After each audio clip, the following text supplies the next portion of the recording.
پاکستانیوں، جیسا کہ پولیس نے اعلان کیا تھا کہ اگر کوئی افغانی شہری کے بارے میں بتائے گا تو ہم ان کو 10,000 روپے انعام دیں گے اور ان کا نام بھی صیغہ راز میں رکھا جائے گا۔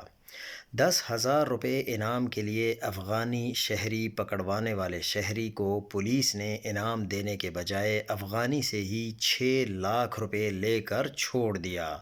پاکستانی شہری کو 10,000 کی ضرورت تھی۔ اس نے افغانی شہری کی اطلاع پولیس کو دی اور کہا، صاحب میرا انعام دے دیں، میں نے آپ کو افغانی شہری دیا ہے۔ آپ صاحب نے افغانی کو پکڑا اور اس سے 6 لاکھ روپے لے کر چھوڑ دیا اور شہری کو کہا کہ تم بھاگ جاؤ۔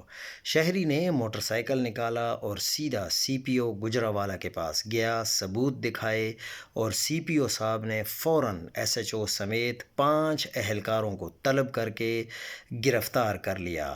یہ اب حالت ہے کہ اول تو جو پاکستان کے قانون کے مطابق جب پولیس نے یہ اعلان کر دیا ہے کہ آپ افغانی شہری کو پکڑوائیں، ہم آپ کو 10,000 روپے انعام دیں گے، تو اگر ایک شخص نے یہ کام کر دیا ہے تو آپ افغانی شہری کو پکڑتے ہیں اور اس سے 6 لاکھ روپے لیتے ہیں اور اسے چھوڑ دیتے ہیں، یہ کہاں کا طریقہ کار ہے؟